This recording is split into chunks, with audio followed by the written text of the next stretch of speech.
I usually start with operations because it's the low-hanging fruit of spending more money than you need to be spending, like that procurement process. It's really interesting that you mentioned that with all departments. So there's a process called S&OP, so sales and operations planning. And what Yes. that does is that aligns the departments together. So if you ask a CEO, for example, give me an org chart of your company, they'll give you the standard vertical chart with themselves at the top. Right. And what I like to do, because that is a recipe for burnout for that founder and that CEO, what I like to do is make it a circle instead. So you've got sales is reporting to operations.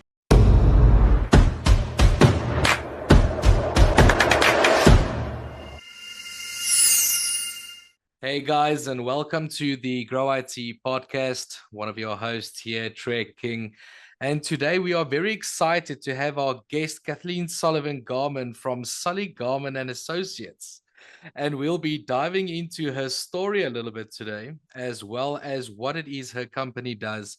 And then, as always, some engaging insights into the technology industry. So make sure to stick around for this one. But without further ado, Kathleen, welcome. Thanks for Thank hopping on you. today. Thanks for having me. Kathleen, I think if we can maybe kick things off, if you could kindly, just introduce yourself and, tell a quick snippet of your background, of your story, if you don't mind. Yeah, no problem. So I have been a e-commerce brand founder and had some exits from that, and as a result decided to consult with other brands on e-commerce operations, supply chain logistics, and a big part of my focus is on the tech stack for e-commerce because that's how you optimize profitability is by automation and technology. So I also work for a few different SaaS companies that are building solutions for the e-commerce industry. So I help them from a subject matter expertise standpoint, helping them understand what their clients need and what needs to be built into the product. So I'm heavily involved in the technology side of e-commerce, but I stay on the operations, supply chain, logistics end of things, not revenue. I always say that sales and marketing will drive your revenue, but operations is going to drive your profit. Excellent. Well said. Well, I must say, it sounds very interesting. But tell me, Kathleen, how did you get into this business sector? What was it that sparked that initial interest, that made you so passionate about what you're doing? Well, I've always been an entrepreneur. I've had several businesses, and as a brand owner and entrepreneur, I've always focused on the profitability side, the optimization, the efficiency, looking for areas where everything can be done better. And usually it starts with data analytics and then you go from there. And it could be something as simple as evaluating your entire sales team and seeing who has the fastest close ratio, and then trying to figure out why, and then rolling that out across all the other sales. So it all starts with data. So I've always been a big fan of numbers, spreadsheets, data. I feel like they've always told a story. The very, very beginning of my career was in construction law, and I did commercial construction law, Interesting. and that was all data analytics. So you're going in and you're looking at what happened on a project to cause the project to be overrun or take more time or need more resources. So that all starts with data.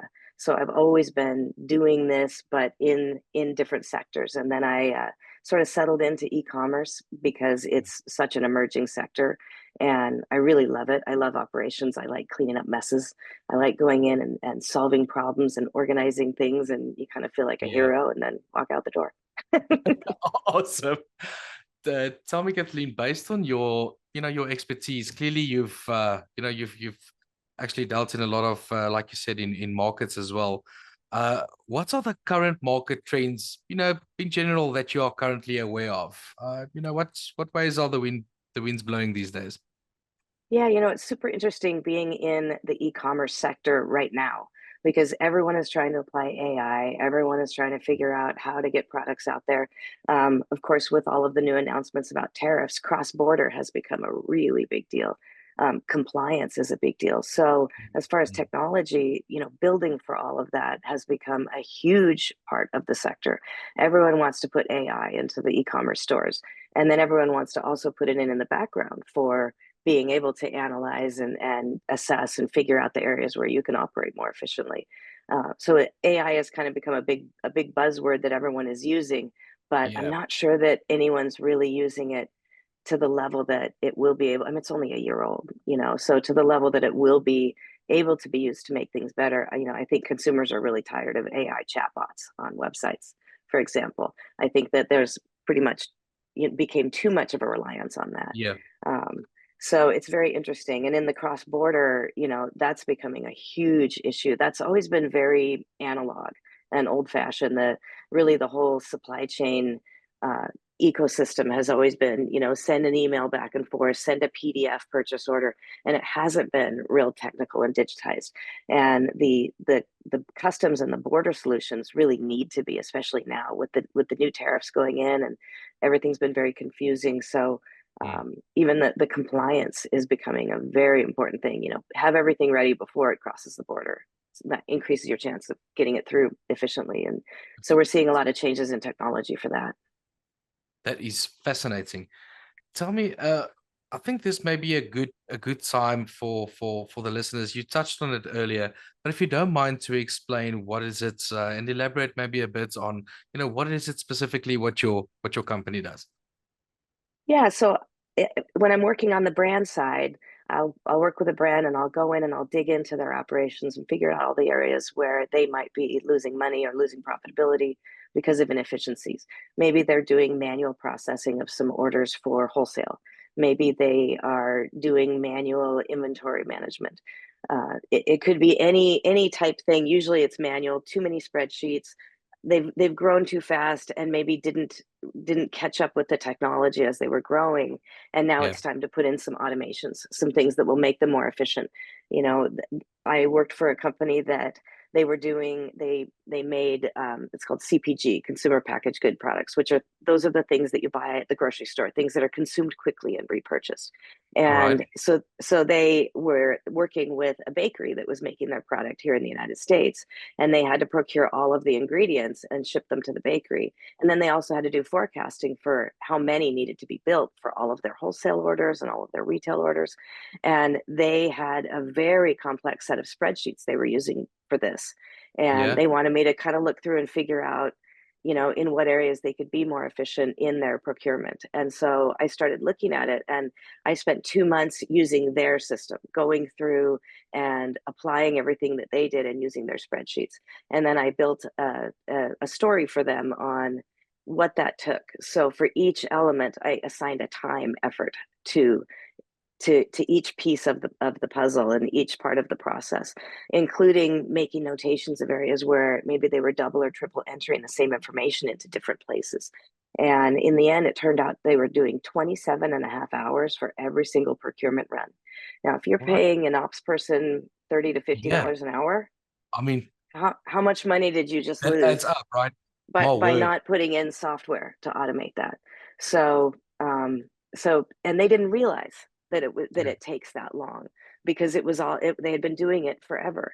And then there were some additional checks and balances in there where they had things in one password that everybody in the company they could use. They had duplicates of maybe their master product library. They Mm. had 12 copies in their Google Drive. They had everyone had access to QuickBooks. So I went in and said, okay, first of all, no on everyone having access to QuickBooks. Second of all, no on everyone having all the passwords. Third of all, so I went through and established some of the areas internally where maybe they were sort of breaking some rules on efficiencies or just common sense for security. I'm curious because obviously it's got to do with right with all the departments in a business, right? And I'm sure you would find quite a lot actually at every department, and the one might be reliant on the other.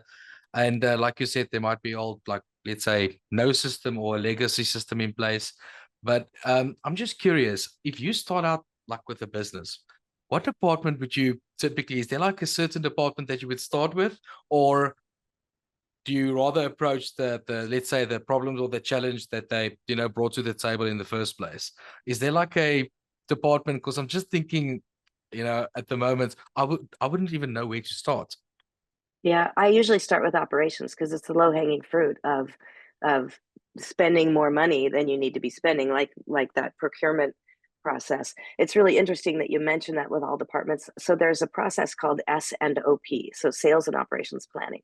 And what Yes. that does is that aligns the departments together. So if you ask a CEO, for example, give me an org chart of your company, they'll give you the standard vertical chart with themselves at the top. Right. And what I like to do, because that's a recipe for burnout for that founder and that CEO, what I like to do is make it a circle instead. So you've got sales is reporting to operations. So operations knows how much product to order. Right. Operations is reporting to finance on the cost of goods for ordering, for getting all of those products made. Finance is assessing it, figuring out what sales needs to charge in order to maintain profitability. So if you have it in a circle, then everybody's working together in tandem to keep that profitability up and to keep efficiencies up. Then I take the customer service department, which is usually sort of hanging off by itself and kind of siloed from everybody else, but they're the ones talking to the customers. So I put Yeah. them in the middle of the circle. I want them to know what everybody's doing. I want them to know what operations, sales, finance. I want them to know where all the bodies are buried so that they can Mm. answer questions efficiently without having to ask. And that way, those questions get answered faster. The customers feel better about the relationship with the brand. Everything runs a little bit more smoothly. And then you can see that I've left the CEO out of this. I still put them at the top as sort of overview, but they are not the final decision maker on every single thing because those departments are working better together. So Yeah. the CEO or founder can move forward to, making their brand better, inventing new products, doing PR, the things that they do best, which is drive the brand forward while they trust their staff to actually run things. This is so fascinating. Very much profound. I'm noticing all these value points that your business bring to the table, right? And it's quite a lot. But I'm curious from, out of your own words, what would you say would be like the top two or the most significant value points that your business brings to other businesses? Yeah, I would say it's that piece of efficiency, that going through and Right. identifying those manual processes and finding areas where you're giving up your profitability. And every single company, I don't care how big you are or how small you are, has Yeah. too much of a dependence on Google Sheets, spreadsheets, and siloed departments. And so the first place to start is that, to sort of open up the doors between departments and get people talking to each other. And then rather Mhm. than one person, taking on 80% of the work, you spread it out across the department better. It is more efficient. And then you free up everyone to do more in their job, to take it a little further. I like it if every single employee runs their little department as if it's their own little business. They have budgets, they have marketing, they have sales, they have to make everything work. And if they take that ownership mentality, then the company as a whole is going to operate better. So I really like trying to find those areas of inefficiency and pointing them out and helping a company move forward with it. And it doesn't matter if it's an e-commerce brand or if it's a SaaS company making software. Everybody has it. Everybody has those, ultra reliance on spreadsheets and inefficiencies.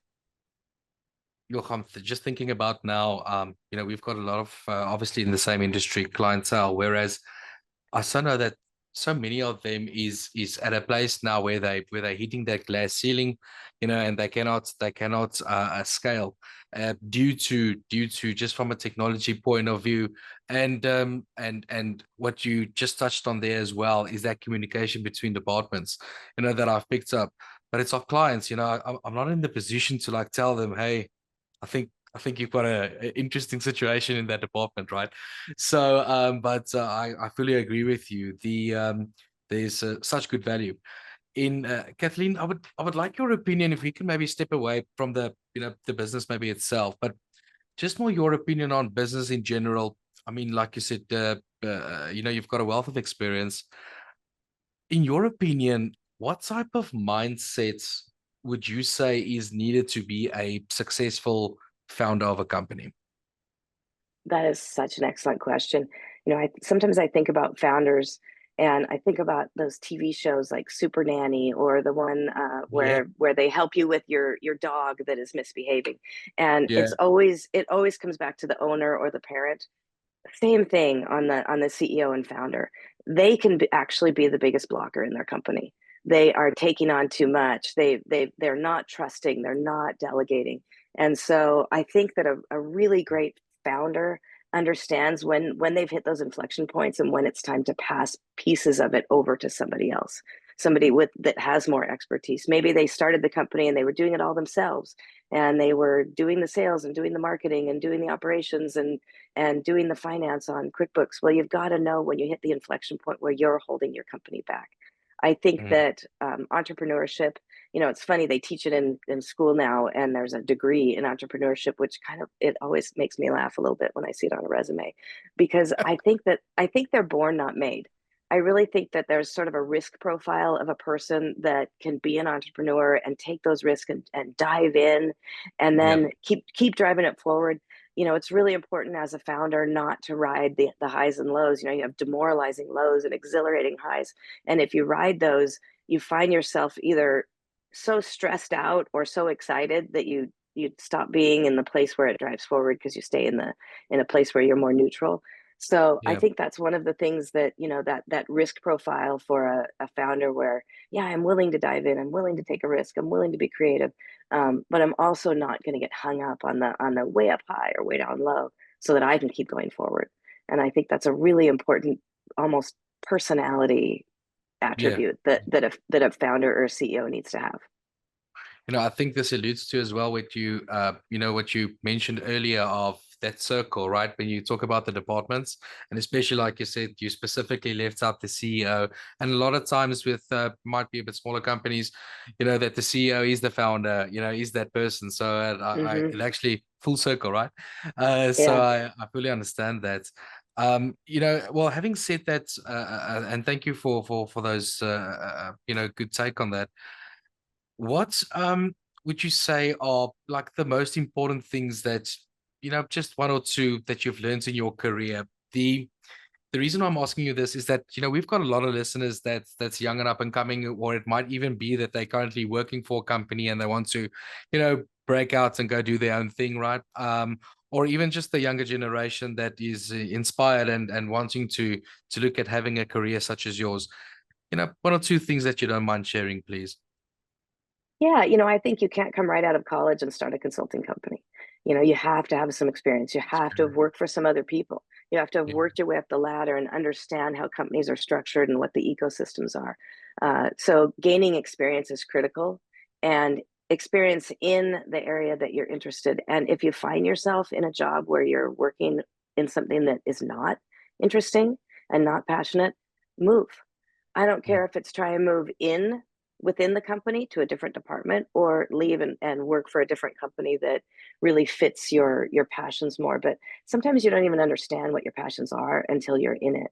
But no matter where you work, like I was saying about Mm. each department pretending it's their own little business, no matter Mm. what you do, no matter the very bottom of the corporate ladder to the very top, run it as your own little business, your job, and do the very best to make sure that your little business is succeeding and driving forward and learning and acquiring knowledge and asking Mm. for help. So many, especially the young people today, they want to appear very confident, and they want to appear like they know what they're talking about all the time, which is great, and a lot of times they are. But it's okay to say, I don't know, and ask somebody else to give you, and then you learn. I was in a webinar actually just last week with a team, and they had more experience on the revenue side of things, and the question was about revenue. And when it came to me, I said, I don't know. I don't do revenue, I do operations. And it's okay. It's absolutely okay to stay inside your lane and say that you don't know, because every time that you say that, someone will tell you something, and then you know more for the next time. That's such good advice. I think there's a couple of people making some notes right now. Uh, Kathleen, I can fully understand, having listened to the value points as well as, your career, I can fully understand why your company is so successful. So, kudos from my end. And just before I let you go, wanting to know, where can they get hold of you guys? Yeah, so our website is just sullygarman.com. It's SULLYGARMAN.com. com. And then I'm also on LinkedIn, actually across all social media is Sully, look for Sully Garman, and that's me. So, and I do a lot on LinkedIn, lots of blogs, lots of thought leadership. I share assets, I share tools that I've built. I think it's really important that we share in the ecosystem and help everybody else grow. So I'm really big on sharing knowledge and putting it out there and not holding it all to myself. Honestly, you know, I'd love when people hire me, but if they learn from me and don't hire me, that's okay too, because it's going to make everything better in their environment as well. Awesome. Kathleen, thank you so much for coming on today. This was fun. Thanks a lot. Thank you. Take care.